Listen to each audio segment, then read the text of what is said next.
U.S. authorities blame lone gunman for Navy Yard shooting. UN report says sarin gas used in Syria. And calls for new shopping district to cater to mainland tourists.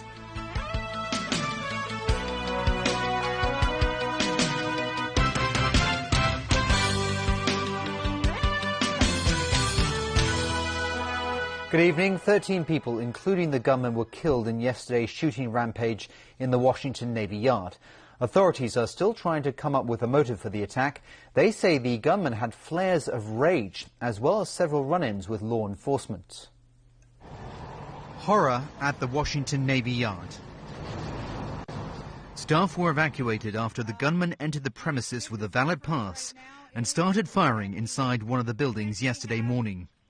Police say the gunman, armed with an AR-15 assault rifle, a shotgun and a handgun, opened fire from a balcony on workers in an atrium below. I heard a woman running down screaming that there's a shooter, get out of the building. And almost at the same time, I heard multiple gunshots. The rampage took place at Building 197, the headquarters for Naval Sea Systems Command, which buys, builds and maintains ships and submarines. The shooting put all of Washington on edge. For much of the day, authorities had feared that more than one gunman might have been involved. The assailant was later killed in one of several gun battles with police. Alexis was a defense contract employee and former U.S. Navy reservist who was discharged in 2011 after a series of misconduct issues. He's also said to have complained about being a victim of discrimination. A convert to Buddhism, Alexis grew up in New York City and had lived in Seattle and Fort Worth, Texas, where he had run-ins with the law. During his time in Fort Worth, he worked at a Thai restaurant. When all the time that he's with me, he's never showed any sign of angry or aggressive or anything. I don't know. I mean, people, well, it might be depressed. I mean, I don't know, for his job, for whatever reason. As the victims were being mourned, the case reignited the debate over American gun control. It's the deadliest shooting on a military installation in the United States since the Fort Hood, Texas rampage in 2009 and followed last December's Connecticut school massacre. We are confronting yet another mass shooting. And today it happened on a military installation in our nation's capital. It's a shooting that targeted our military and civilian personnel. These are men and women who were going to work, doing their job, protecting all of us. They're patriots, and they know the dangers of serving abroad, but today they face the unimaginable violence that they wouldn't have expected here at home. And just hours after the shooting rampage, a man was arrested for throwing firecrackers over a White House fence. The suspect was promptly led away by authorities. They say he tossed firecrackers over the north fence of the White House. He's likely to be charged with throwing projectiles. No word yet on a possible motive. The U.S. Capitol was already on high alert at the time because of the Washington Navy Yard shooting.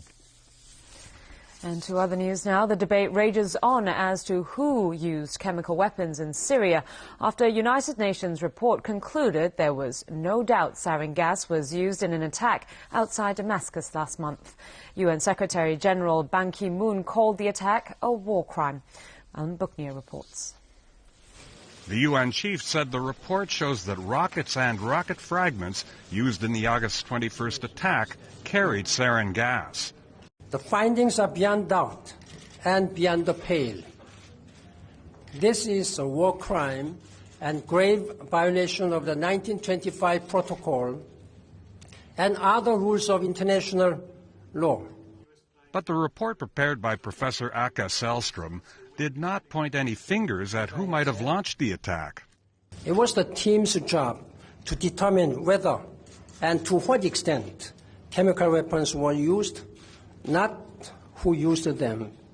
It is for others to decide whether to pursue this matter further to determine responsibility.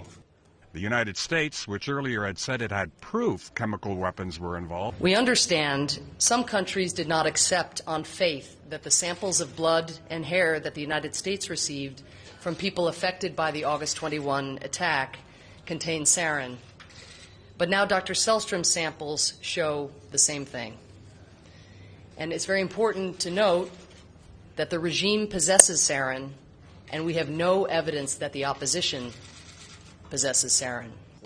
But Syria's closest ally, Russia, while calling the findings deeply disturbing, said it was too early to draw conclusions.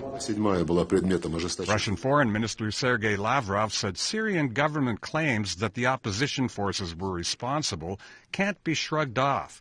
He also referred to the divisions at the UN Security Council that will be debating the Russia-US broker deal that would see Syria hand over its chemical weapons arsenal. U.S. Secretary of State John Kerry capped off a diplomatic visit to Europe with the support of France and Britain in favor of military action against Syria if the country doesn't comply with the deal. Russia, which has veto power at the UN Security Council, opposes any military strike. Alan Brookney, TVB News. In Beijing, the trial of a man who set off a homemade bomb at the capital city's main airport in July opened this morning. The defendant is partially paralyzed, allegedly due to a beating by security personnel in Guangdong province 8 years ago, and he had unsuccessfully tried to petition for redress. His lawyer said the 34-year-old was only trying to draw attention to his plight when he carried the explosive device to the airport. Ji Zhongxing was taken to the Chaoyang District Court in an ambulance, where the disabled defendant was carried in on a stretcher. His father and elder brother travelled to Beijing from Shandong and Inner Mongolia, respectively. They were allowed into the court building to observe the trial. Security camera footage showing the July 20th explosion at Terminal 3 of the Beijing Capital International Airport was played out in the courtroom. Ji, who was in a wheelchair, had his left hand blown off in the incident, which also left a security guard slightly wounded. Ji insisted today that he had no intention to set off the bomb because he didn't want anyone to get hurt. He said the device accidentally detonated when he was transferring it from one hand to another. Ji claimed he became crippled after being beaten by city security in Dongguan back in 2005, where he was working as a motorcycle taxi driver, but was never able to get authorities to look into his case. So he brought leaflets and a homemade bomb to the airport, hoping to draw attention from authorities. His lawyers said criminal charges should not be filed against Ji, since the incident led to no deaths or serious injuries. The current charges of endangering public safety by causing an explosion could see Ji jailed for up to 10 years. Outside the court, Ji's brother got emotional, insisting that his younger brother is the victim. He said he wants to see the Lord to do Ji justice and punish those who crippled him 8 years ago. Some people outside the court raised placards in support of Ji, while others claimed they had also been beaten by Dongguan police officers. In Taiwan, Wang Jingping continued his role as Legislative Yuan Speaker as a new session of the legislature got underway today. Last week, a court in Taipei granted Wang an injunction against a decision by the ruling Kuomintang to expel him. The KMT filed an appeal yesterday against the injunction. But for now, Wang will stay on as parliamentary speaker. The KMT has accused him of pressuring prosecutors not to appeal the acquittal of an opposition lawmaker in a breach of trust case. Also at the Legislative Yuan today, protests by opposition lawmakers prevented Premier Jiang Yihua from delivering his government report. In local news, the government is still trying to determine if Hong Kong can handle more visitors. As Kirti Nanwani reports, there are now calls to set up a new shopping district to cater to mainland tourists. Causeway Bay, a hot spot for tourists, but for others it gets a little too much. There are just way too many people around, and it feels uncomfortable. It's too many people. Even, maybe for example, even I go to the Times Square, I want to take the taxi, at least 30, maybe 20 minutes or 30 minutes. It's not, for me, I don't accept.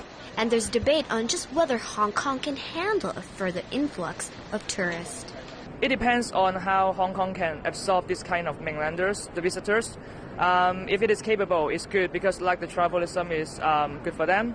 However, it's built conflicts between Hong Kong people and the mainland visitors. So it depends on how government can solve this problem. The government said it's now assessing Hong Kong's capacity in handling tourists. Chief Executive Leung Chun-ying said today the individual travel scheme for mainland visitors has not been expanded over the last few years because the government is concerned about capacity and how the lives of local residents may be affected. One academic we talked to today is urging the government to take measures to lessen the burden on locals while capitalizing on mainland tourism growth.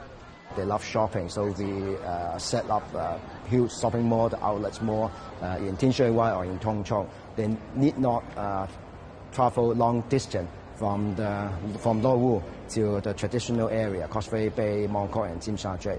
They can buy whatever they want to buy and also reduce the traveling distance. They will give them a good and pleasant experience. The Commerce and Economic Development Bureau will review the situation at sightseeing spots, border checkpoints and hotels on the economic benefits and the social impact brought about by these visitors. Kirti Nandwani, TVB News. Well, speaking before the weekly Executive Council meeting, Leung Chun-ying also said the government isn't going to budge on property cooling measures that have come under fire from people in the real estate business. The Chief Executive said if the government doesn't stand firm on the direction and details of these measures, the property market will rise like stocks.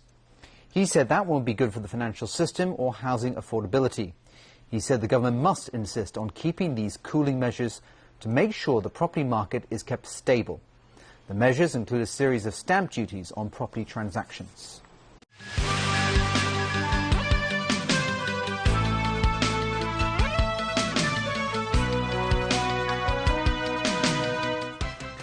And we're back tonight with more local news. The government could take legal action against the contractor at the Ta Koo Ling landfill in the New Territories.